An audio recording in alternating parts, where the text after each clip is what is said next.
Welcome to our first Ironsight Take30 with a data advisor on demystifying the cloud, AWS Cloud Warehousing Basics. So like the title says, this is Cloud Warehousing Basics. If you are already doing some cloud warehousing, you're probably going to hear stuff that you already know or have already heard. Hopefully you'll hear some new stuff as well. And feel free to ask any questions that you might have. We're going to do a Q&A at the end. And you can do that. We're going to unmute everyone, or you can do it in the chat window. So today we're going to be talking about a little bit about Ironsight, doing an overview of cloud warehousing and how it's different from on-premise data warehousing.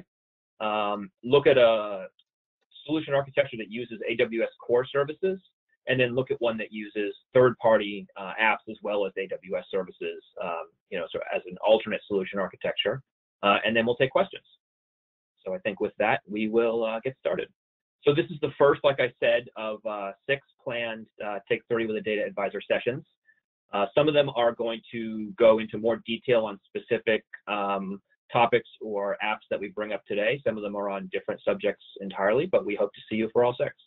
So Ironsight's been around for about 20 years, and we're based in the Boston, Mass area. And our goal is to help clients use their data to make better decisions about their business. And we've been doing that for quite a while, and we'd like to do it for you if we haven't already. And so we work in a lot of different areas. We have a lot of different capabilities within our organization. We have strategic and tactical advisories. We offer experience design and design sprints to sort of make the best of your analytics. We also build data warehouses and data visualizations, take that all the way through the deployment phase, work with governance, master data management, creating governance operating models, as well as managed services and hosting either just a platform or specific applications to enable your organization. AWS, as we'll talk about, is very broad and very capable. So what we're talking about today covers just about all of that, really everything except the strategic advisory section. A little bit about me. I have a database and data modeling background. I run the information management practice at Ironsight. And so that covers ETL, data modeling, databases, cloud data warehousing, as well as master data management. I just celebrated my 9th anniversary at Ironsight. I was in the industry before that at a couple different companies. I've been doing database-related things for, over 2 decades, as the slide says. So to get into our topic today, I want to talk a little bit about cloud warehousing as a whole. And the thing to keep in mind is that cloud warehousing really is still data warehousing. In many ways, you're doing the same kinds of activities that you would do for an on-premise data warehouse. You're still going to design for purpose. You're going to create star schemas. You're going to create dimensions and facts. You may create, denormalized tables or other data structures, depending on what your analytic needs are, what your users need, what your tools require, and that kind of thing. The reason that we have data warehouses is that transactional systems can't support the load and organization needed for analytics. If there weren't performance issues with transactional systems doing those sorts of things, we wouldn't need data warehouses, but there are, and so we do. And so when you go to the cloud, you're going to need to do the same kinds of things. You're still going to need to optimize for performance. There are many services in the cloud that will help you optimize in different ways, but you're still going to need to take a look at what you're doing, what your users are doing with the data, the artifacts that you designed and provided, and look to see what's not running as fast as it could and figure out a way to make it run faster. As you may know, when you create a well-running data warehouse, what happens after you have success is that you'll get increased usage, people will ask new questions, and you'll start to see the system used in ways that you didn't think about, and so you'll need to optimize for that. And because of that growth, you also need to build for maintainability. Data warehouses have a long lifespan. They have, moving parts under the scenes that are going to run for a long time. The data is going to change, requirements are going to change, you're going to add things to it. And if you design a system that is easy to maintain and support and troubleshoot, it's going to pay off in the long run. And so, just like you do that for on-premise data warehouse, thinking about that architecture and design is very important in the cloud. So when you build on AWS, it's a diverse and powerful platform. It has just a tremendous number of services. It lets you do all sorts of different things, which is great because you really have a lot of capabilities, but it means there's something of a learning curve. There's just a lot of different things you can look at, places you can go, alternatives. For something you want to do in AWS, there's certainly multiple ways to do it. And next month there might be a new one because they're constantly introducing new services. So we're going to talk about particular services today, but this is not to imply that these are the only ways to do it, or necessarily the best ways for you. It's possible that there are different services that make sense for you. But the idea here is that if you're starting to get into cloud warehousing in AWS, this is probably the first places you should look. And then if you look at these things and say, okay, this isn't right for me, start to look at alternatives. And then the other aspect of that sort of diversity and power is, with great power comes, different cost models. The fact that the way you pay for things on AWS is different than on-premise, and we're going to talk about that in a sec. So while AWS has a great, strong core of services, you can do just about anything you want to do with pure AWS. There are a lot of third-party apps available that can simplify and improve the core AWS offerings. AWS really focuses on enabling you and making sure you can get things done. But there are a lot of places where other companies have come in and say, okay, well, here's a way to get it done that maybe is a little bit easier or a little bit more flexible, or a little bit more powerful. And so we're going to talk about the AWS services, and we're going to talk about some third-party options as well. And again, certainly we're not going to talk about every third-party option out there. We're going to talk about ones that are either very popular, very common, and plus the ones that sort of we feel are good starting choices, and that we recommend our clients work with. So if we look at a sort of standard cloud warehousing architecture, those of you who are familiar with data warehousing, this is going to look like a very familiar diagram, right? You've got your source data on the left, whether it's coming from a database or files or something else. You extract that data into some sort of staging table. You're going to transform and load it. Now, often in on-premise, that order is different. It's ETL, extract, transform, load. In the cloud, it's more common to do ELT, or extract, then load, then transform. And that's because in the cloud, often the engine that's doing the transformation, the compute engine, is the same engine that's serving up the data to analytic tools and users. And so it just makes more sense to load the data into that engine first and then transform it in place in that engine. And that also happens on-premise. It's not uncommon for people to do that, especially if you have database appliances or other very powerful storage tools. So that's something that model is not completely alien to on-premise. And similarly, you may well see an ETL model in the cloud. It just depends on what tools you're using. There are a couple of other issues that you want to keep in mind when you're doing cloud warehousing. The first one is data gravity. So when you're doing a warehouse on-premise, all of the data is probably in the same place. If it's not in the same data center, it's probably in different data centers that are connected by a very high bandwidth connection, so that it's very easy to get data from one place to another. You don't really have to think about that very much. In the cloud, that's not necessarily the case. It's possible that you're going to have some data in the cloud, some data on-premise, maybe even data in two different cloud services. And so the cost, both in time and money, to move that data can be significant. So, for example, we were moving an ETL process to the cloud, and it used a lookup table. And when everything was on-premise, you could just grab that lookup table whenever you needed it. We moved the ETL to the cloud, but the lookup table stayed on-premise, and all of a sudden that lookup became more costly. So changing the process so that lookup table was local to the ETL was an important change. Or, for example, if you have data scientists who want to pull hundreds of millions of rows out of your warehouse into a sandbox so they can do modeling on it, if your warehouse is in the cloud and their sandbox is on-premise, that movement is going to be a lot more significant. And so maybe you think about giving them a sandbox in the cloud that's closer to where the data is. And that's the concept of data gravity, just thinking about how much data you have in each place and keeping that data sort of grouped as best as you can. The other thing is that cloud solutions tend to be more flexible, more expandable, more iterable. Just that's their nature. It's easy to sort of fire things up, shut them down, add things when you need them. And that is going to create new usage patterns. So you may design a very similar or identical warehouse, but it's going to grow faster, or there are going to be more data marts, or maybe there'll be some more adjunct tables connected to it, just because people have the ability to do that a lot more easily than an on-premise system where hardware is hard to add on. And then lastly, the fact that cost models are critical, and I want to talk about that more in detail.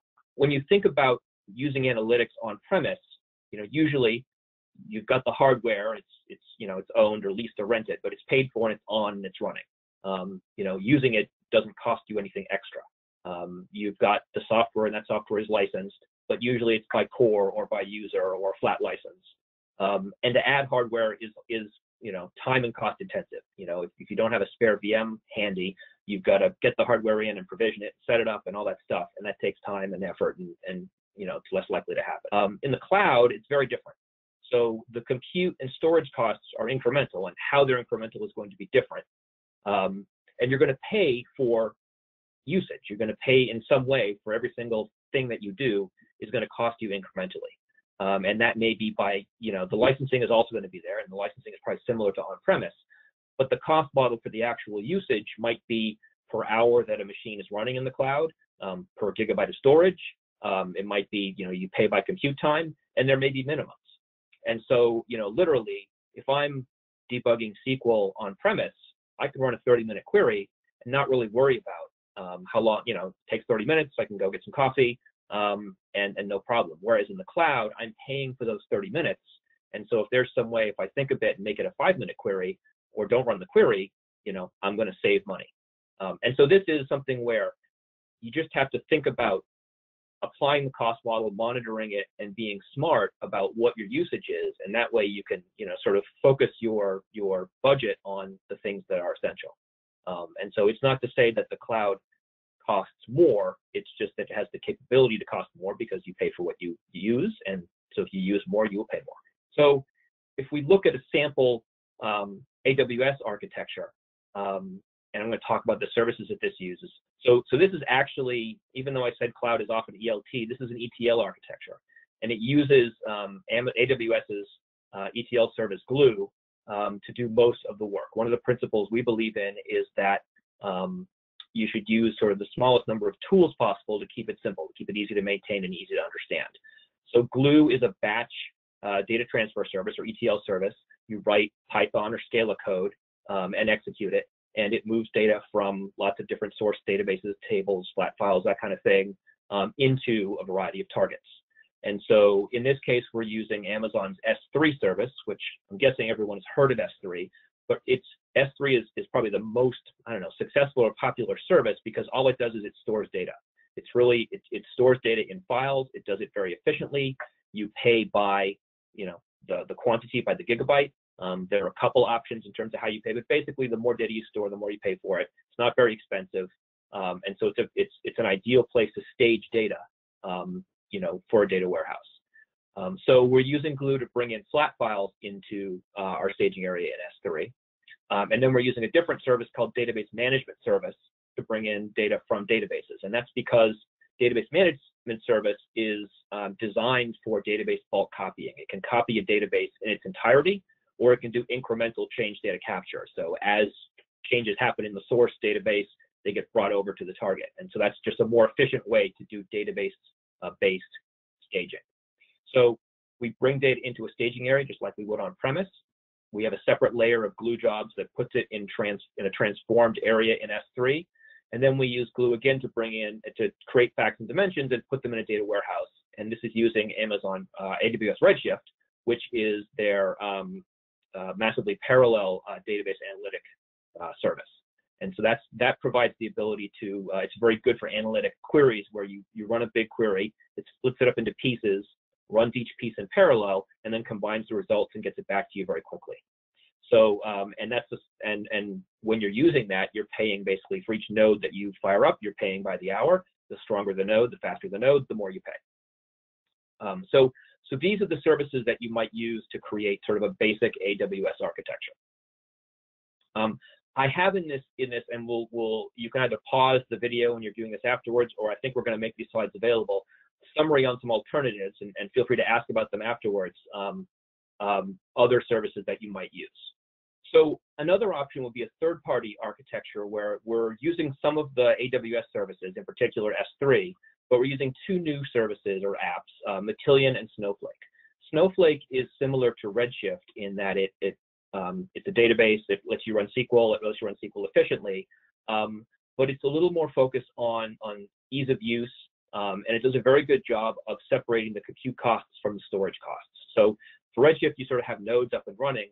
For Snowflake, you pay for storage, and then you can fire up compute nodes whenever you want, and you pay for them only while they're running. So if you don't do queries at night, you can have everything shut down at night and not pay for it.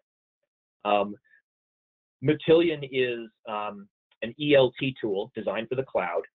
It has a GUI-based approach, sort of if you're familiar with any ETL tools like DataStage or Informatica or SSIS, where you can create a flow of data. And what it will do is it moves the data in, it stages it through S3 into Snowflake or Redshift, and then uses Snowflake or Redshift to do transformations and computation. So it's an ELT engine. And so again, we like this because it, the GUI makes it easier to use. Now we have one tool that is doing all of our data movement. And so it's very simple to understand what's going on in this system. So this is a solution architecture that we recommend for people who are starting out going into cloud warehousing in AWS, because it really provides a very powerful and simple way of creating a data warehouse in the cloud. So, and again, I have a couple of other options here that will be in the slides that we're going to make available. So to summarize, the data warehousing essentials are same as in the cloud, but there are some assumptions that are different. So your design might be a little bit different. It is very critical to understand and model costs. Developers have to understand it. The people maintaining it have to understand it, and the users have to understand it. AWS has a great set of services to create cloud warehousing, but there are third-party options that increase your flexibility, simplicity, and capability. And lastly, it's very important to understand the environment and its differences before you begin a cloud analytic journey. I want to open it up now for questions, if anyone has anything. Jeff, thanks for that. That was terrific. I do have a question. You were focused there, obviously, on data warehouses. And this may be too broad a topic, but data lakes in the cloud, does it follow the same kind of logic, or how are they different? That's a great question. So I was focused on warehousing. So data lakes are very nice and easy to use in the cloud. And on AWS, almost anyone who's going to build a data lake builds it on S3. S3 itself is pretty much provides a perfect environment to create a sort of classic data lake, which is something that it's very easy to put data into so that you have as much source data in its raw state as possible. And because S3 is file-based, you can put in tables, you can put in PDFs, you can put in images, you can put in whatever you want can go into that data lake, and it's available in its raw state. And then what will commonly happen is, to make that data more useful, you'll sort of take it out of the lake and put it in some sort of intermediate, maybe you'll take, if you have 5 different order systems, so you've got 5 order files in your data lake, maybe you'll make that one order file, that to make it easier for people who don't want to have to crawl through the 5 different formats. Now, data scientists will probably want the 5 different formats because they want to know exactly what's happening. But a lot of business power users may say, well, why don't you do that work for me? So definitely using S3 and similar data movement tools to the ones we talked about today is what we would recommend. All right, thanks, Jeff. You bet. A similar question that has come up is, do cloud data warehouses have to be star schemas? And of course, the answer is no. Star schemas are good for situations where you have a subject area use case where there's you sort of know what the questions are. You want people to be able to explore within those bounds, and it's worth doing a lot of work to make it easy to do that exploration. With tools like Tableau and Power BI, there's a lot of cases where they really like to consume data in a more flat file, like a spreadsheet, a denormalized format. So often you'll create separate data marts or views or whatever where the data is denormalized. And with tools like Redshift and Snowflake, you really don't take much of a performance hit when you do that. The storage is going to be larger, but often that's a trade-off that's worth making. With respect to data governance, are there any tools that you would recommend? Yes, that's a good question. So data governance is a broad topic. There are a lot of different sort of aspects of how you govern your data. And so the first question is to identify sort of what's the value, what's the element that you need to govern. So in some cases it might be pure understanding where the data is, what data we have. So more of a data catalog kind of situation. And so Elation is a tool that we recommend for that purpose. Sometimes it's more of a data quality issue. where we really need to go in and clean up the data. And so a dedicated tool like Informatica MDM or Pitney Bowes Spectrum is what we would recommend. But also the important thing to keep in mind is governance is really a combination of having the right people, having the right processes, and having the right tools. And so bringing in a tool is only going to help a little bit if you don't have the right processes in place and buy-in from the right people to make those processes happen. From an AWS perspective, Glue also has a data catalog feature, and so it can serve as sort of a basic, here's what I have. But definitely, if you're looking to do sort of like strong data cataloging, we would recommend going beyond that to a tool like Alation. Thanks, Jeff. And I do know we have another session coming up in a couple of weeks on data governance and data catalog. So I want to also reference that. We do. Another question had to do with, I don't know if this is specific, the file format you would recommend in S3 for the data lake? Oh, that's a very good question. So for there are a couple different options. I think the two options that get considered most often are just raw, bringing the data in whatever format it started as. And if you're trying to be purist about it, that's the way that data lake advocates would suggest. The other format that we recommend is Parquet, which is sort of more of it's a more structured format. It's compressible, so you can save storage by compressing it nicely. A lot of the Amazon services know how to work with it nicely, and so that's the other format that we would recommend. But the other thing to think about is just sort of who's going to be using this, and what formats are they comfortable with. If you have 100 people who love CSV, then maybe it makes sense to use that format because it's going to make them happier. And if you try to make them use Parquet, they won't adopt it, and the data will be there, but no one's using it.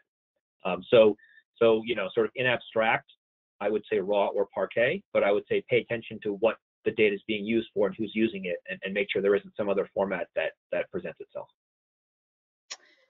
Thank you. We do have another one. I know that in the upcoming, we're going to be talking about Matillion and Snowflake in some of the next weeks. But from a cost and performance considerations, is there any things that you would recommend or compare when you're using AWS with Glue and Redshift versus a Snowflake Matillion combination? Sure. So yeah, actually, I actually forgot to mention that. So Glue is really good at bulk data transfers. But for example, right now, when you run a Glue job, you pay for a minimum of 10 minutes. So if your job takes 30 seconds, you pay for 10 minutes.